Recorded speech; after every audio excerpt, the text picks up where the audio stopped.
Hai apa kabar semuanya, balik lagi dalam Reza di Project Review. Dan langsung aja di video kali ini kita akan ngebahas the new iPad Air M2.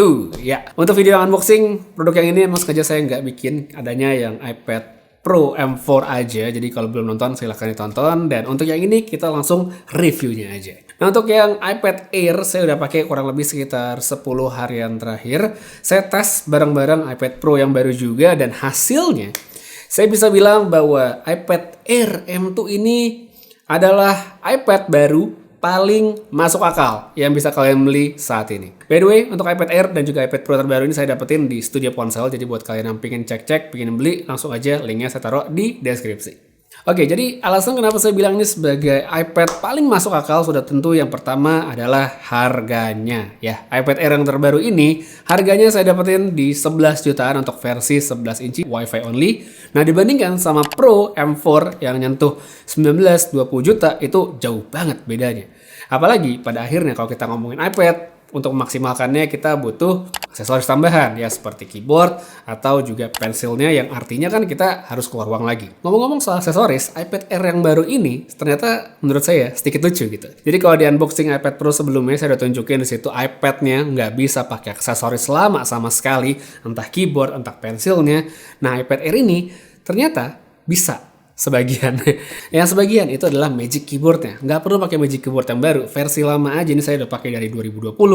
Ternyata bisa berfungsi dengan sangat baik di MacBook Air yang baru. Padahal ya itu kan model lama. Dan palingan kekurangannya ya doang nih, kamera kan tempatnya gede kotaknya, tapi kameranya cuma satu.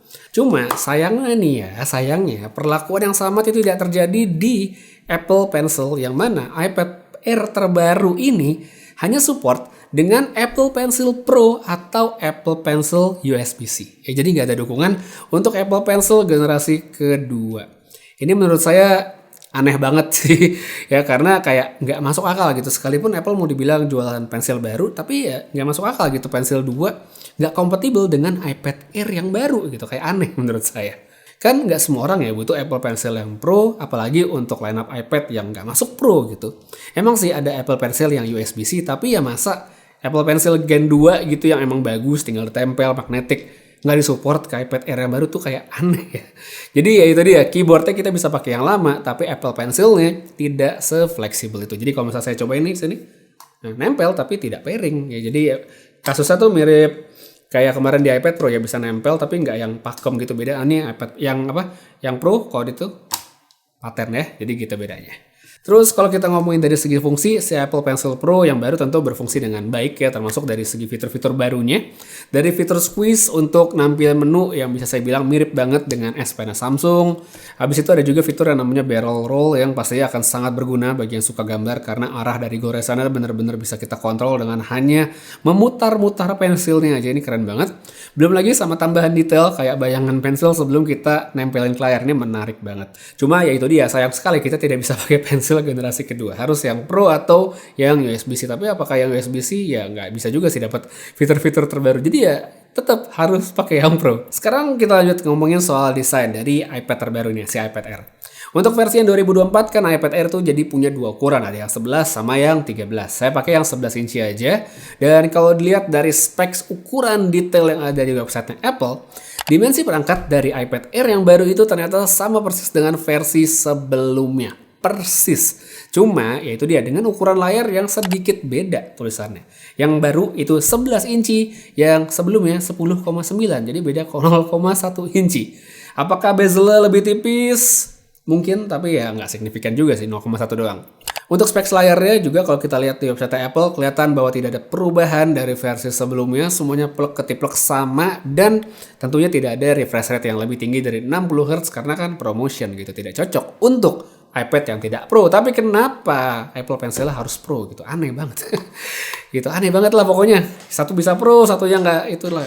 Nah, untuk bentuk tabletnya secara umum, tampilan back covernya sama. Tapi yang paling signifikan buat saya adalah penempatan dari kamera landscape yang ada di depan. Ya, ini kalau menurut saya emang udah seharusnya sih, karena kan mayoritas waktu orang yang pakai tablet gitu zaman sekarang ya kan posisinya kayak menggunakan laptop ya. Apalagi udah pakai keyboard ya kan seperti ini, dan posisi kamera yang tengah tentunya akan lebih ideal untuk kita ambil foto atau video. Jadi kelihatan lebih natural karena kan posisinya pas di tengah. Kualitas oke, tetap disarankan untuk pakai kondisi cahaya yang cukup ya, alias jangan terlalu gelap dan ya hasil bagus lah. Kemudian kalau kita ngomongin soal performa, nah ini juga agak seru nih. Jadi dia kan pakainya M2 aja ya, chipsetnya M2 yang kalau menurut saya ini masih sangat cukup untuk mayoritas pengguna iPad. Benchmark tinggi udah pasti, tapi yang namanya iPad ya tetap tablet gitu, dan sampai saat ini orang yang saya tahu, yang saya kenal dan saya temui ya pakainya gitu-gitu aja gitu ya. Gitu-gitu aja dalam konteks kan buat apa? Ketik, buat emailan, browsingan, terus buat denger musik, nonton film ya, aktivitas ringan standar yang sering dikaitkan orang bahwa tablet itu bisa gantiin laptop ya, aktivitasnya itu aja. Nah dengan tenaganya si M2, kalau menurut saya dari pengalaman saya ngubek-ngubek si tablet ini udah cukup banget. Nggak usah pakai M2 sebenarnya, pakai A12Z saya sebenarnya juga udah cukup banget sih. Jadi M2 ya sebenarnya ya dalam tanda kutip masih overpowered sih untuk aktivitas kebanyakan orang. Palingan kalau yang emang saya berasa lebih enak itu main game. Jadi nggak ada kan iPhone pakai M2 gitu sampai sekarang. Kita misalnya mau main Genshin, main Honkai Star Rail, main apa Wuthering Wave, itu semuanya oke di iPad ini dan performanya bagus banget. Apalagi kalau disupport dengan controller yang cocok, itu enak banget main ya. Tadi tanpa perlu megang iPad-nya gini, kita taruh, kita main pakai controller atau mungkin dicolokin ke monitor, nggak masalah. Terus misal kalau kita pengen main game yang lebih tinggi, kayak contohnya apa? Resident Evil Remake gitu, yang udah ada di App Store. Ini dari segi performa menurut saya sih sudah oke. Terus misalnya kita ngomongin buat video, ya ini juga enak edit video ya. Bisa kita pakai apa? Final Cut for iPad ya bisa. Tapi kalau untuk kebanyakan orang, saya akan tetap merekomendasikan udah pakai CapCut aja atau mungkin CapCut Pro itu udah lebih dari cukup. Apapun pilihannya mau pakai Final Cut atau ya CapCut tadi, sebenarnya scrubbingnya cepet, lancar, rendernya juga nggak pakai lama, top banget. Jadi ya balik lagi kalau kita ngomongin soal si M2, ya ini memang sudah lebih dari cukup banget ya, tanpa perlu kita keluar uang lebih banyak untuk beli yang versi Pro untuk mayoritas orang. Ini adalah pilihan yang sangat masuk akal jika mempertimbangkan lifespan penggunaan yang dalam jangka waktu lebih panjang ya. Ini menurut saya udah oke banget. Untuk baterai juga menurut saya sudah awet ya, sekali full charge kalau kita nggak main game bisa lah dapat 2-3 harian gitu. Sedangkan kalau kita geber main seharian gitu ya palingan ya dapatnya sehari 1,5 hari lah sebelum harus kita cas lagi. Jadi menurut saya sebenarnya udah oke banget. Habis itu selain kita ngomong kencang-kencangan ya, kencangan udah oke nih. Tapi kalau sebagai user iPad kita harus ingat bahwa nanti ya kita sebagai user akan ketemu dengan yang namanya iPadOS ya. Gitu emang iPadOS ini limitasinya masih sangat banyak sekali, aplikasi juga tentu belum sebagus yang bisa kita akses di macOS. Jadi kalau mindsetnya pengen perangkat yang bisa gantiin laptop, sebenarnya ya bisa tapi belum full ya. Jadi bisa untuk beberapa hal aja. Palingan kalau pengen maksimalkan ya itulah gunakan si Stage Manager untuk experience desktop ala Apple yang kalau menurut saya sayangnya belum sebanding ya sama Dexia Samsung. Terus kalau misalnya kita colok ke monitor via USB-C ya menurut saya juga sudah lumayan enak dan lebih lega karena layar kan ada 2 jadi nggak kerasa sesek gitu. Full screen bisa dan lebih enak buat dipakai ngedit atau mungkin main game ya dengan controller seperti yang tadi udah saya sempat ngomongin juga di depan. Jadi kalau misalnya diminta untuk merekomendasikan, tentu saya akan sangat merekomendasikan iPad Air terbaru ini dibandingkan iPad Pro yang baru. Jelas.